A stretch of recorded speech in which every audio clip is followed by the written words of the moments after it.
Season 4, what a ride. All episodes filled with bold ideas, sharp insights, and conversations that hit harder than ever. We questioned everything, challenged the norms, and explored the edges of what's possible in today's digital world. From unexpected techniques to powerful takeaways, every episode pushed us forward. So now, as we close this chapter, it's time to rewind and relive the highlights, the breakthroughs, and celebrate this journey that we built together. This is season 4 wrap up, guys. Let's dive back in. What were your challenges when you were trying to find those 0 days using these fuzzing techniques? So, fuzzing PHP would be different from fuzzing other languages. So, what were your challenges? All right, so basically there were 4 different challenges because the fuzzer that I built uses coverage-guided fuzzing, and that is a little bit different from the classic black box fuzzing that, for example, Burp Suite and other tools use. So what were the different challenges? Mainly the first one is how to discover endpoints to fuzz. So how do we know which endpoint does a specific web application have and what are the parameters of these endpoints? Then the input mutation is the next challenge. How can we change the values of the parameters so we can trigger vulnerabilities in the web application? Then we have to somehow find ways to get the information from the server side about the triggered vulnerabilities to the fuzzer so we can actually detect them. And then also how many vulnerability classes can we support and implement.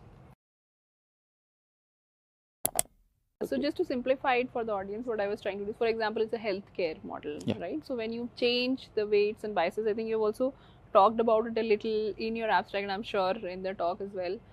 When you change these weights, what changes on the ground? If it's a health model, or if it is a model for banking or finance or trading, or you can have models for specific, or a language model. What would that mean for them? So generally, the typical product or problem statements you come with these things, right? Either you want to predict some values out of it, right? Like the stock markets, you have to predict some values. That's interesting, right? And also other thing is like you classify something, whether this is the object, whether these are the leaves, this is a tree, right? This is something object detection, that classification problem comes into the picture. Right. Yeah. Now, let's say if you go to the stock and eventually someone can tamper into the weight, right? And eventually the model is deployed. Everyone knows tomorrow the values are going to be so and so, and someone tampers into the morning, right? The market is going to crash like anything. And the attacker can book the profits, right? Yes, attacker can book the profits. So there are different ways to do that, right? So that is one thing from the stock market. From the dangerous things, consider self-driving cars. Now the self-driving cars, when they're when they're looking at the object and they start classifying the object, the safety goes haywire. In milliseconds, I think that impact will be much faster. Much faster. It's a safety issue. What were your challenges that you had when you were trying to find these issues? Any specific controls? Yeah, so I mean, there's multiple ways to kind of go about the problem. One of the issues is like, I mean, the simplest way is like, instead of just doing a black box test in a way, you get to somehow the firmware, right? And the firmware extraction, this can be challenging at some point. You need to disassemble. So first you need to get the device, which is like an investment of like, let's say $1,500. And you need to have the risk of like, okay, this device might be broken after I touch it, because you open it up, so you break warranty seal, so you cannot send it back because you messed up something. And so then you need to disassemble it, get somehow the flash, be able to read out the flash to kind of figure out how the firmware works. If there's encryption keys, get the encryption keys. When we looked at the app, we need to kind of disassemble the app, decompile it and stuff like that. So there's a lot of kind of work like in getting the software first, which then you can use to analyze it. And then from there you get like some root access, try to get like access on the robot itself so you can observe what's happening on the robot, and track a couple other things. So it's like basically you try to get information first, like a recon kind of thing. You get firmware, you analyze the firmware, and then you see if there's something that's going on. One of the things which we also do is like we have some experience with particular processors and not with others. And so we try to figure out before we buy a device, like, okay, is it the processor which we kind of familiar with? How performant is the hardware? Because if it's like a dumb robot, then we try and, we not try and bother basically. But if it's something which we're kind of familiar with, we buy it. And, I think by now I have 80 robots. Oh wow, you are the I have vacuum robots. Yeah, I have I have racks where the robots are kind of stapled like that, and like boxes over boxes. Like so you're planning to make a Jarvis army out of it, like an Iron Man or something. Yeah, I wish. I mean, nowadays, I mean, we were joking with the lawn mowing robots. I mean, they're basically vacuum robots with knives. I'm calling it in short, like, how do you actually sell security, the idea of security, and the ways and the means to do that? Is there a better way to talk about it in our organizations? Now, what aspects of this program you think we should actually talk about? Like, who's the right audience to go to first, or the aspects to emphasize for the security program? Like, how do we convince people to not just adopt the security technology product or the compliance framework standard, or implement it also?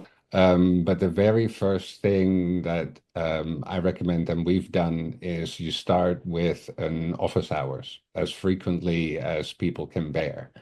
I remember doing that years ago for cloud security, CSPM. Okay. And the first 3 weeks nobody showed. Oh, wow. And the first couple of people started to come, right? And in the meantime, there have been announcements and emails and stuff like that. But I get several hundred emails a day potentially, and a good portion of that are organizational announcements of something going live, something happening. Most people will only really click at the ones that seems relevant to them, right? So you have to sort of engage the organization that you're trying to serve or do something with in a place where you can also listen to them. So that's also specifically where their office hours, like they're not supposed to be one-way street. How would you maybe briefly share what's in scope of this? Like, how do we first as a company start thinking or looking at it? See, as you said correctly, there have been a couple of acts which have been there. So what's so special about the DPDP Act? Well, two major things. Number one, the timing of it. I mean, right now, India is the most populous nation in the whole world, and it's a growing economy. Everyone is looking at India. The startup wave has suddenly increased in India, the entrepreneurship wave, as I said, as well as the AI boom is there. So, with all these factors in place, different companies are investing in India. And then big companies, countries are investing in India. So, obviously, there is an exchange of data. There is a high stakes situation where data of different companies, different countries is there with India. So India has to come up with something. So I would not say a guarantee, but a law, some a kind of a thing which gives reliefs to the countries and the companies who are giving their data. And for that relief factor, we have this DBTP Act. And if you closely look at the DBTP Act, it's more about the scrutiny on data fiduciaries and data processors, right? And always similar, and I know this question is slightly primitive, but I just wanted to start off with that. What is the value that bug bounties add to this such kind of an organization? So when it comes to bug bounties, right, the objective of a bug bounty is not to find common vulnerabilities or just like header vulnerabilities or something like those, information display. You want these researchers to identify vulnerabilities that are very unique to your system, right? That are very novel. They are elusive. That means they've trickled down from all your SDLC security processes and are still available. So sometimes, you might see like someone just giving you like a single quote. I would say like a SQL injection is as simple as single quote 1 = 1.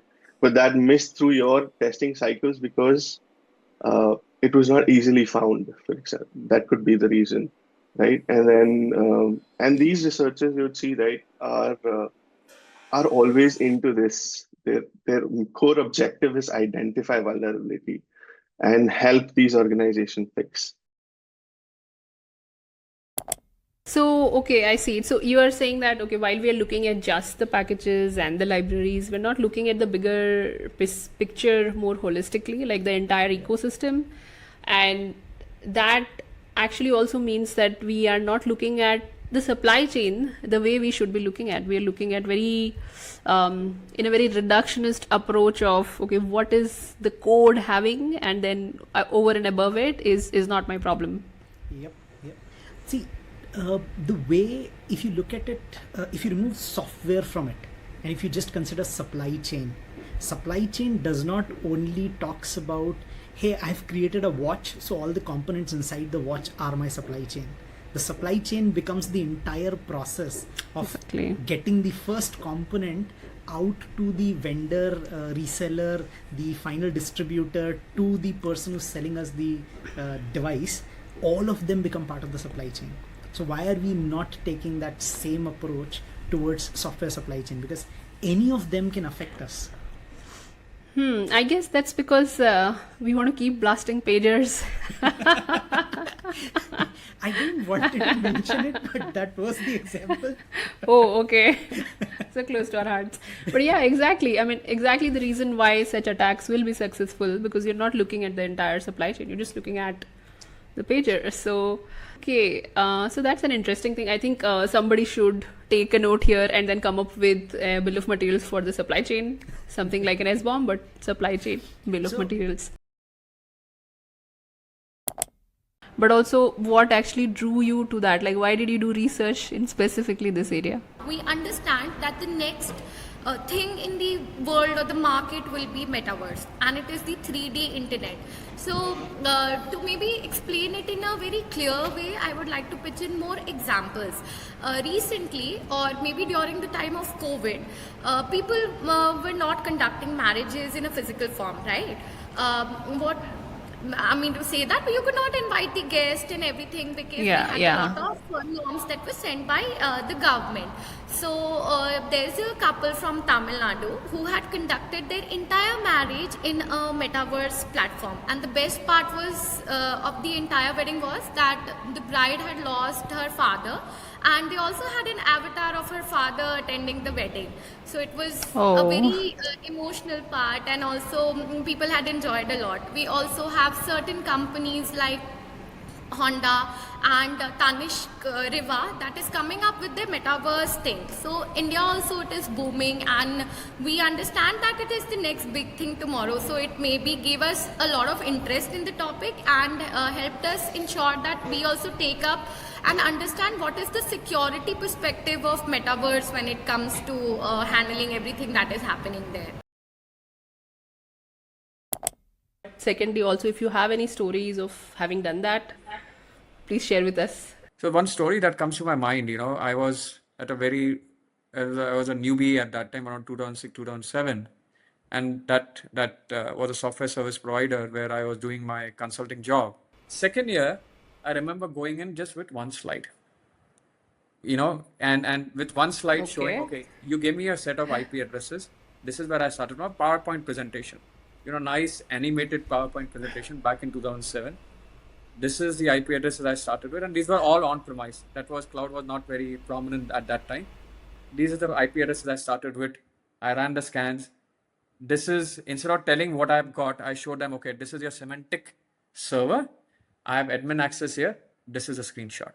Then I said, from here, I got into your Active Directory. Here's a screenshot. I've got into your email server.